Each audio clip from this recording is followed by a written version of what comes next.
नमस्कार आपण समस्त को मो चैनल को बहुत बहुत स्वागत। आज रेसिपी बेबी कॉर्न चिल्ली यहाँ बनवा बहुत इजी आ मु आपन को यहाँ बहुत कम समय मध्य रेस्टोरेंट पर घरे बन के देखेबी।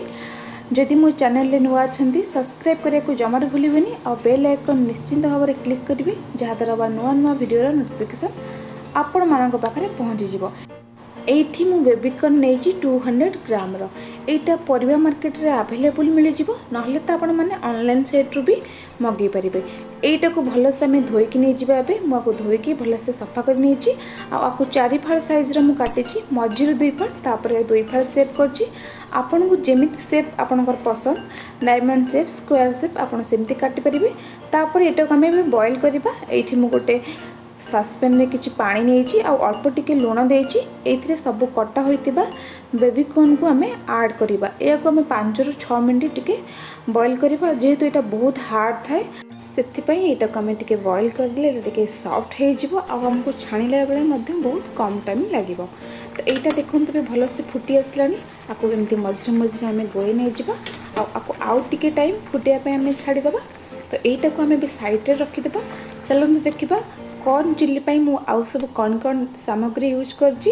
एठी 3टी कैप्सिकम नेछि रेड येलो ग्रीन एई 3टी कैप्सिकम ऑप्शनल अछि। जदि आपन पाखरे रेड आउ येलो नाही तो आपन ओनली ग्रीन कैप्सिकम रे मध्य एटा को बनै परिबे। एठी देखंतु कॉर्न मोर 70% कुक हे सारी छी। एटा को भी छाणी की गोटे बाउल रे रखि देबा। एटा ठंडा हे सरला परे आमे एटा को मैरिनेशन करबा। तो एटा को सब आमे एबे छाणी देबा भल से। तापर एठी देखंतु मु सब काटी नै जाईछि कैप्सिकम रेड येलो ग्रीन किछि कंचा लंका मध्य एमती काटी कि नैछि। एटा को साइड रे रखि देबा। एबे कॉर्न को हमें मैरिनेशन करबा। एटा ठंडा हे सारछि देखंतु पाखरो देखौछि केते सॉफ्ट हे जाईछि केते भल से मध्य एटा बॉईल हे जाईछि। बेबी कॉर्न मैरिनेट पई एठी मु 2 टेबल स्पून रो कॉर्न फ्लोर यूज करछि। आपण चाहे टिके कॉर्न फ्लोर अधिक यूज करिवे टिके क्रिस्पी बनवा पई। आ गोटे टेबल स्पून रो मु नेछि मैदा हाफ चम्मच अदा और रसुण रो पेस्ट यूज करिछि बहुत भल फ्लेवर आस्ता है। आ स्वाद अनुसार टिके लूण यूज करिछि। आपण चाहे टी फूड कलर भी यूज करि परिबे एटा ऑप्शनल अछि बट मु यूज करिनी।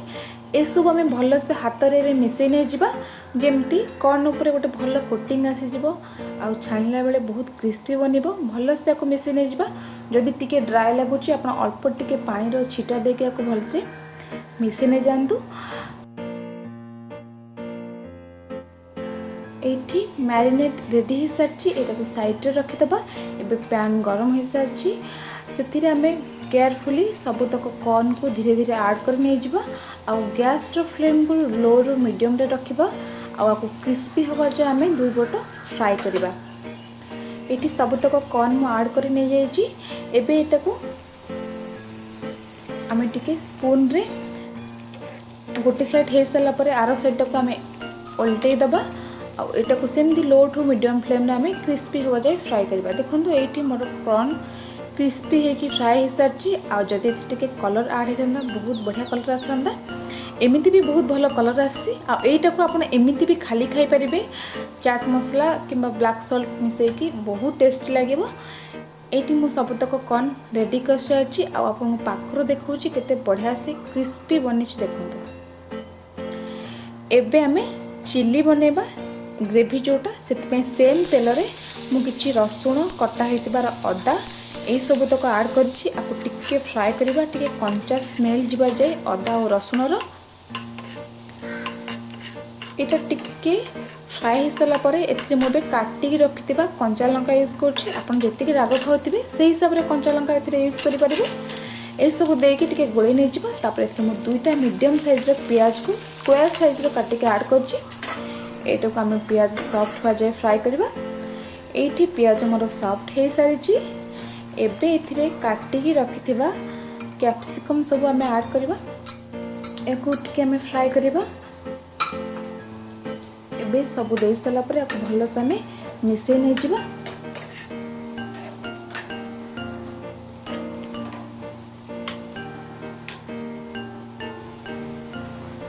एटा भल से मिसला परे एथिरे आमे स्वाद अनुसार लूण ऐड करबा।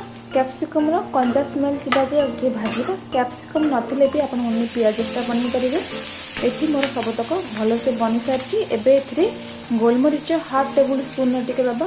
गोलमरीच द्वारा बहुत भल फ्लेवर आसता है चिलीर। ये सब देखिए भलसे आम मिसेई नहीं। एवं सबतक सॉस आम यूज करवा। सॉस रे नहीं soya sauce 2 table spoon soya sauce use कर। रेड चिली सॉस यहाँ भी ऑप्शनल अच्छी। आप जी राग खाऊे से हिसाब से यूज करेंगे। ग्रीन चिली सॉस यूज कर टमाटर केचप ये सबतक ऐड कर सारापर आपको भलसे आम मिसेई नहीं जावा।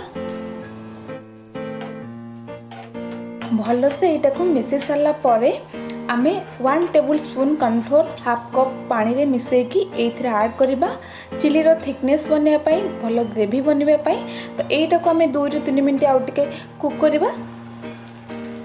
देखंतु एतिकी अल्प अल्प पानी थिबा टाइम रे ही आपण बेबीकॉर्न को यूज करेंगे। कारण जेहेतु बेबीकॉर्न टिके सूप करिवो पानी टिके टाणिबो सेति पई। तो एठी आम एटा को पकेकी भलसे गोळै नै जिबा। सबतक फ्राए कर रखिदा कॉर्न आपन एठी ऐड कर देबे। एटा को भलसे आम गोळै नै जिबा। एठी चिली हमर पूरा रेडी हो सारी। बट ए चिली को आउ टिके गार्निशिंग करबा पई आउ टिके भल देखा जिबा पई आ खाइबा को भल लागिया पई मो एठी टिके स्वीट कॉर्न यूज कर। पूरा ऑप्शनल अच्छी। आपण पाखे ना भी आप स्किप करेंगे। और जदि भी अच्छी यूज करूँ ना ग्रीन मटर जो फ्रोजन वाला सेटा भी यूज करूँ। ये मुझे को बॉयल करके नहीं। तो यहाँ को आम एपर टे स्प्रेड करदे केते बढ़िया देखा जाउची। तो यही सब देके आम आपको आउ थरे आम भलसे मिसेई नहीं जिबा।